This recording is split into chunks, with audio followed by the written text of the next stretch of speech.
Oops, so loud there. Hey team, and welcome back to another video in our Astrological Magical Elections video series. Today we're going to talk about our magical elections that we have available to us between our Leo New Moon on August 16th until our Pisces Full Moon on August 30th. So working with a waxing moon now, and we do have a few electoral opportunities to talk about, which is great because we really didn't have much last time. We were going through a really bit of a difficult time where the moon was moving through like mansions that she wasn't super useful in when the moon is waning. But now that we're in the waxing side, we have a little bit of an easier time lining things up. We are still dealing with the kind of like summer of retrogrades that we're experiencing here, and this will kind of continue on into the early fall as well. Where it's just, we're kind of just working with like it's difficult planetary configurations to make good talismans with. A lot of the elections that I wanted to utilize ended up being not usable because in many cases the moon would apply to Venus, and while normally applications to Venus are good, like normally we want those, especially with the talismans where the moon is waxing, we don't want it when Venus is retrograde. So that's been kind of our main issue, is just sort of like working around Venus retrograde. And then of course Saturn retrograde at the same time, that's been a little bit less of an issue, but it's still something to consider. And then as we move a little bit more into the summer, more towards early fall or late summer, I guess, we'll have Mercury go retrograde. Venus will station direct on the same day that Jupiter stations retrograde. So we're going to still kind of have some problems in the lead up. So hopefully one day we'll have some clear skies. But right now things are a little bit weird. But we do have some elections to talk about, just about 4. So let's go ahead and dive into it. Oh wait, I'm joined by my co-host Lee, who is here napping, sleeping on the job, which is fine. I'm sure he'll realize what's happening soon and be up here to cause chaos. So our first electional opportunity that we're going to have is going to be for the Western European, North African, and Australia. North America is going to miss out on this one. And this is going to be an opportunity for the 13th Lunar Mansion. Now, the 13th Lunar Mansion is one that is more relationship-oriented. It's more about creating relationships, strengthening relationships. But this one is a little bit different in that its imagery specifically focuses more on like the sexual or the erotic side of relationships, and it also has an indication towards like sexual health in general. So this can be, I like to recommend this talisman a lot for couples who maybe are going through like kind of a rut, you know, in their sex lives, that kind of a thing, kind of help bring some spark back into it. Or for people who struggle with some form of like sexual dysfunction, like performance anxiety or something like that. This talisman is really helpful for. It has kind of like a medical sort of an indication in that it's useful for helping to treat and help to deal with complications from like erectile dysfunction, those kinds of things. So the 13th Lunar Mansion is really useful for this. It can also just be useful for people who just want to have a lot of sex, which, you know, that's fine. So that's kind of where we're at. That's what we're looking at with this one. For our Western European version, this one takes place on August 18th at around 4:24 in the morning. And here we're going to have the moon in the 13th Lunar Mansion, and she is going to be placed in the 3rd house, or house of joy. And at the time, she is going to be applying this nice trine aspect with Jupiter in Taurus. And that's really where we're at here. I really like to keep and maintain a lot of more positive, benefic planet experiences with the 13th Lunar Mansion, just because of how kind of fragile or sensitive like sexual issues can be and are. So I like to keep strong benefic influences here. The moon is going to rule the 1st house. From the 1st house, she's going to be unafflicted from Mars or Saturn, moving out of orb of the opposition, to Saturn, and going to hit this trine with Jupiter. There is no bad aspect with the ascendant as well, so just a nice election to work with. And see, this would be another one where it would have been really great for the moon to apply to Venus, but she's not going to do it. And if she did, she'd be retrograde, so we can't have it. For Australia, their 13th Lunar Mansion talisman is going to take place on August 18th at 13:10, so about just after 1 o'clock in the afternoon. And here we're going to have kind of a similar setup. We have the moon in the 13th Lunar Mansion. Here she's going to be really closely conjoined the midheaven, which is very nice. And she's also going to be keeping this sextile to Jupiter, who has now found himself in the 5th house in this chart, which I think is nice, just because the 5th house represents things that are like good and pleasurable for the body, like your sex should be. Jupiter's going to rule our first house as well from the 5th house. And let's see. Oh, you know what? This is going to be a little bit of a problem. Let me see what we can do about this. So our problem is that I want to keep Sagittarius on the ascendant, because I don't want to go into Capricorn where Jupiter's retrograde, which is going to cause a problem. I don't like the ruler of the first house being retrograde in elections. So I want to keep that there.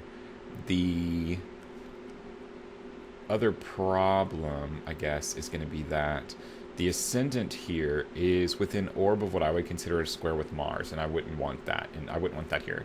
So our quick solution would be to move the chart forward and go into Capricorn, and just kind of like avoid the square with Mars entirely, which would be awesome, but I don't want to do that because Saturn is retrograde.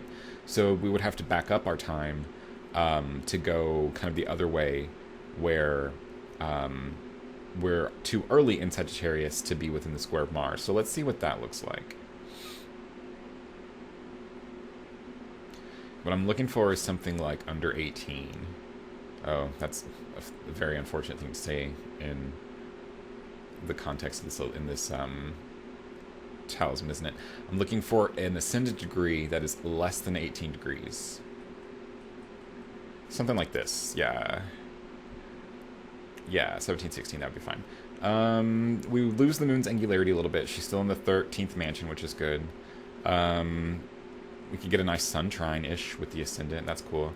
Oh, you know, we can actually... Oh, I like this a little bit better. Even though Venus is retrograde, I don't like the moon applying to Venus retrograde, so that doesn't happen. But if we did like a 17 degree... Yeah. If we did like a 17 degree Sagittarius ascendant, then we can get a nice trine with Venus to the ascendant, which is good. And then the moon will still be applying the trine to Jupiter, who's moved into the 6th house, which isn't super awesome, but it is what it is. We're far enough away from the ascendant. The Saturn square is far enough away from the ascendant not to worry about it. The Mars square is far enough away now. We're kind of caught within that like eye of the storm kind of position. You could argue the moon is too. She's separated from this opposition with Saturn like 9 degrees ago, and moving to this trine with Jupiter here. But I think I like this chart a little bit better. This helps you kind of avoid the square with Mars. You can get a nice trine with Venus to the ascendant degree, which is helpful. And you keep that moon trine Jupiter. So I think this is probably going to work out a little bit better. And yeah, there you go. Our second electional opportunity is going to be a North American exclusive, and this is going to be for a 16th Lunar Mansion. So the 16th Lunar Mansion is one that is more focused on financial resources, particularly like the accumulation of finances, of wealth through trade. Is kind of like that might not be a very fair characterization. The 16th Lunar Mansion is one that generally is helpful for producing revenue, like for making money. The way that the talismanic image is structured or told to us or described to us gives us the kind of indication that it is specifically best for sales. So people who like own a retail business or work in retail, or things like that, where make commissions, like work in like actual sales, and like make commissions off of sales. The 16th Lunar Mansion is good for that because it's got that sort of like that mercantile aspect to it. So the 16th Lunar Mansion can generally be used for financial assistance, but it comes through most clearly in helping to facilitate an increase of sales, if that makes sense. And that's really where we're leaning into with this one. So very helpful for people who work in those type of environments. But here we're going to have the same goddamn issue because I can't learn. Here we're going to have the moon in the 16th Lunar Mansion, and at this time she's going to be applying the sextile to the sun. We needed to do this. Oh, you know what? I might not even be able to do this one at all. So what our issue here is very similar to what it was in the Australian 13th Lunar Mansion one. 23 degrees Sagittarius is in a square aspect with Mars at 25 degrees of Virgo. That's just the way it is.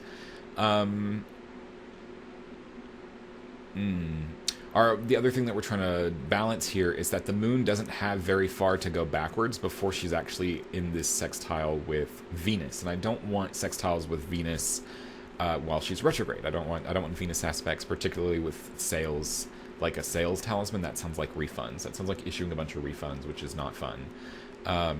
So we wouldn't want to do this. So like I did in the Australian one, typically you would just back the time up to get, to like that 18, 17-ish degree Sagittarius rising. But this moon aspect with Venus is so close that I'm not sure we're going to get that. So let's do our best.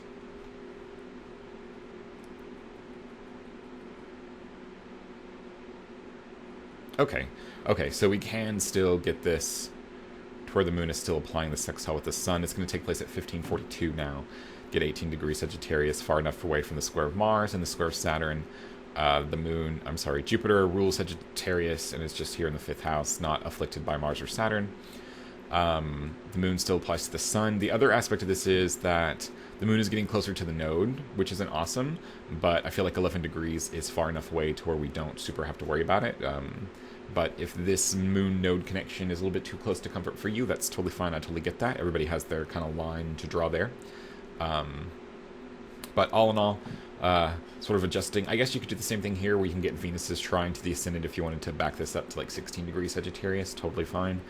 A little bit more of a benefic influence to kind of balance it out or keep it stable. Even though Venus is retrograde, it's not going to super impact her ability to give something to the ascendant here the way that it does the moon. But yeah, let's give this a shot. Oh, well, I guess the obvious thing to note too is that because the moon and Venus connection is so close, people in the Eastern time zone probably aren't going to be able to use this one because the moon will be probably around like 14 degrees Libra, and will probably be applying to that sextile with Venus. So if you can get that where the moon is separated from that, good. But if she's still applying to it, not great. So I say that, well, because then I was going to say, maybe we could just push the chart to like the moon in the 3rd house to help out for people who, might want this talisman but can't make it. But you can probably see the big issue with that. By the time the moon gets around to the 3rd house, she's around 4 degrees away from the node, so that's not going to work out. Our third electional opportunity is going to be a Western Europe, North African exclusive, and this is going to be for the 18th Lunar Mansion. The 18th Lunar Mansion is a mansion that is also very associated with physical healing. It's a very useful talisman to have for individuals who are currently sick and struggling with something and want to get better. The 18th Lunar Mansion has a very sort of like surgical or extracting and exacting method of healing, so is very helpful for people who may need to undergo surgery soon, or maybe recovering from surgery, or have like a specific illness or complaint that they need to like fish out of them, if that makes any sense. The 18th Lunar Mansion is very helpful for that. So take that in consideration if this is something that you're thinking about. Looking at our election, the moon is going to be in the 18th mansion, conjoin the ascendant, and she's going to be applying this nice sextile with Mercury. And I really like this connection with Mercury here, especially, this is kind of a weird thing, I guess, because Mercury is also conjoined Mars, who rules the 1st house, and Mercury-Mars conjunctions in the tradition are indicative of like healers and doctors. So I really like this connection here in the 10th house especially. I just think it looks really nice, and at the same time you don't have a conflicting indication with Saturn. Nothing's opposite or opposed Saturn here.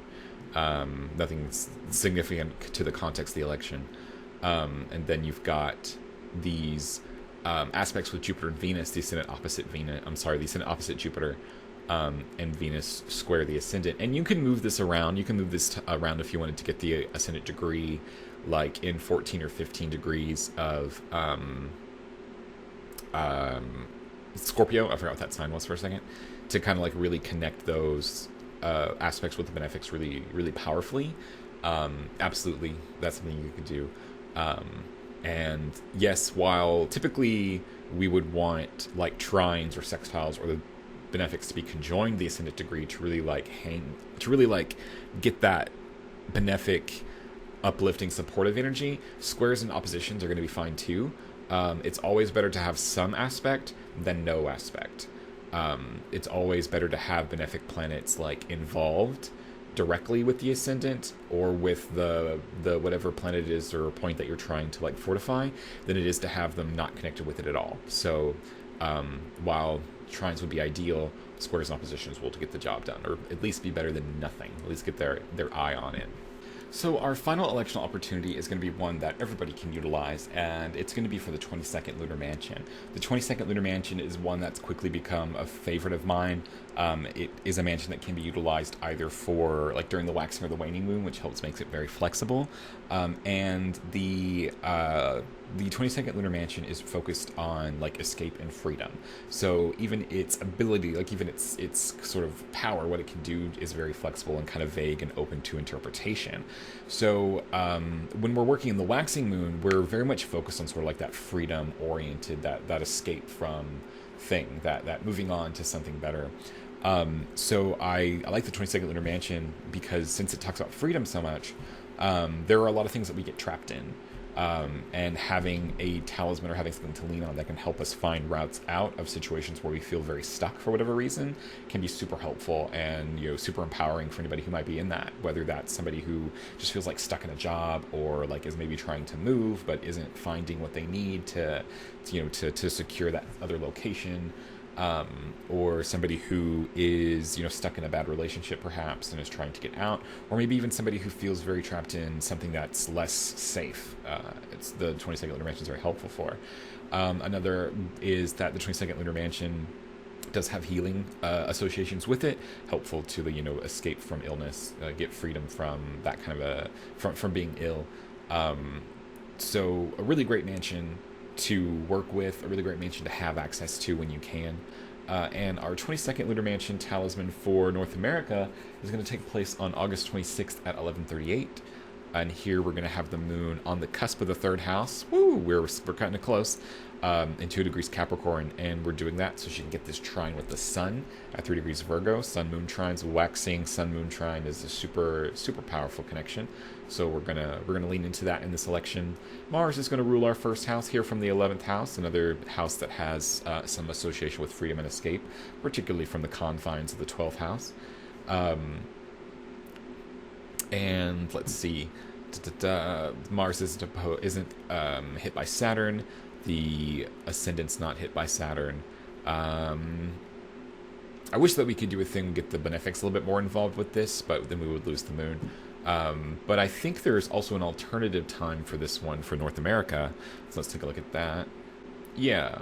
Okay. So our alternative, or our sort of secondary or other time that I would recommend for this mansion is going to be August 26th at 2027. So a little bit just before 8:30 p.m.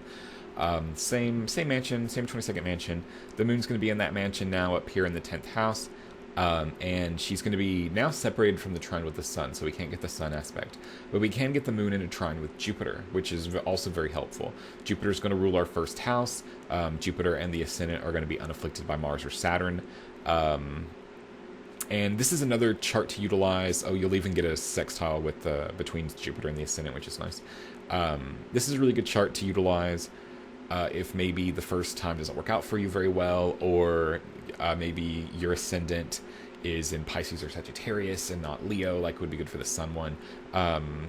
Something like that. Or maybe you just like Jupiter better than the sun, you crazy heretic, and you just would rather have Jupiter. So this is another alternate time that North America can take advantage of. Either one is fine. If one fits better into your schedule, then, do that. Or if you just prefer Jupiter over the sun, then do that chart too. The reason why is up to you.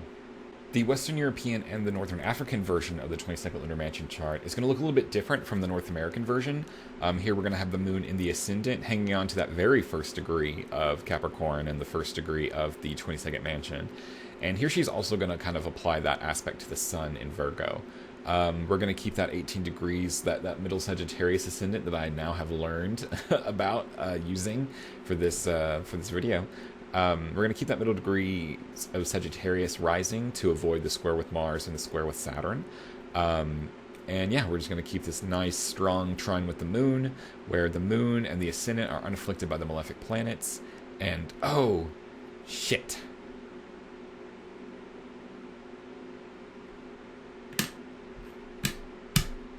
I'm a dummy. Big dummy. Okay, so bad news is that this chart can't work. And the reason why this chart can't work is because the moon is literally just like 1 degree away from the square with Mars, and I don't want that. And see, Mars tried to trick me. You see how Mars tried to trick me. The Moon and the Mars tried to trick me. Because 29 degrees Sagittarius is right here, and that's like a perfect square. But because Mars is in Virgo, and the Moon is in Capricorn, and they're 91 degrees apart, I didn't see that as a square. So that's bad. That's not good. This isn't going to work. This also means that the first election of the North American version of this chart isn't going to work because the Moon will be in that square with Mars. But the second version of it with the Moon further into Capricorn and making that trine with Jupiter will still work. I don't know if I'll be able to recreate that with this chart, though. So let's see. Let's see how we do. The Moon on the ascendant, still very close to square with Mars. Not a big fan of it. Moon in the third. I can probably repeat the Moon in the third house. Oh, no, I can't. So the Moon in the third house would be great. The problem is that... Oh God, we're going to skirt this really close. Okay, here's what we're going to do. The Moon leaves... Okay, new plan. August 27th, 12:27 p.m. New plan is that chart. This chart here. The Moon leaves the 22nd Lunar Mansion at 12 degrees Capricorn in 51 minutes. So we are barely hanging on there. We're also going to keep the Moon in the third house. We're going to have Mars rule the ascendant from Virgo. And that's going to give us clearance from the opposition with Saturn here. And that's going to be the best that we're going to be able to do. We'll still keep this trine with Jupiter here, thankfully. But that's what we're going to do with this one.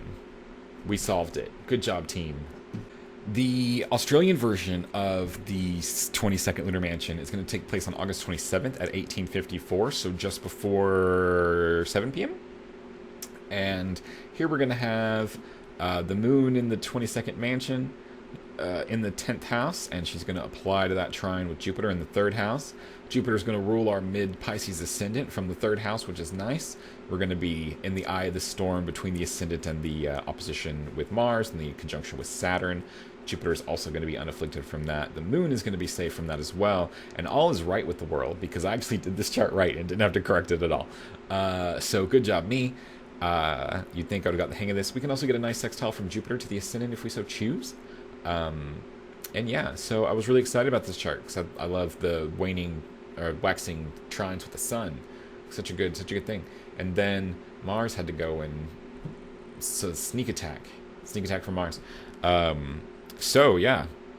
But all right, everybody, that's all that I have for you today. Thank you guys so much for being here and checking out what elections are coming up down the road. We're having a bit of a rough go at it right now. There's not a whole bunch for us to choose from. A lot of even our fixed star options are getting really blocked. So one thing that I wanted to recommend and make sure to figure out is, to keep in mind your upcoming heliacal rises. The end of summer is kind of a mid to the end of summer is kind of a hotbed for a lot of heliacal rises. By the time this video comes out, we'll already have done Sirius and Procyon, and like Regulus will be really close behind, somewhere in early September. I forget the date now. But Alcade, I think, is soon after that. And then, it's just be mindful of heliacal rises. They are another option to utilize to make stellar talismans if we need them, when maybe more conventional chart opportunities aren't looking very good for whatever reason, retrograde planets, or the moon's just not applying to the right planet or things like that. So keep that in mind. So what I'll do is I'll include a link in the description below to a webpage that will list out the heliacal rise dates of the fixed stars, so you can get a good look at what might be coming up in your area. And then I have a video for a program that you can go and download that will help you calculate more exactly when heliacal rises occur for your location. They are very location based, and the tables are just sort of like a rough estimation of when they will take place. But even if you're right there, it'll be a little bit different. So it's good just to kind of use the table to get a sense of like what's coming up. So you can go and use the program to more fine-tune what that day is for you exactly, because it might be a day or two off depending on where you fall.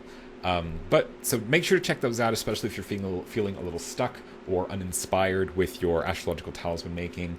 There just aren't good options coming up for you to utilize because there hasn't been for a bit. Keep it in mind. I also wanted to take a second to say a special thank you to all my patrons. Thank you guys so much for being here. And if you're interested in supporting the channel, make sure to check out the Patreon and all the things that it offers. There's a lot of good stuff there for newbies to more advanced talisman makers alike and everybody in between. But thank you guys so much for being here, and I will see you all again on our Pisces Full Moon.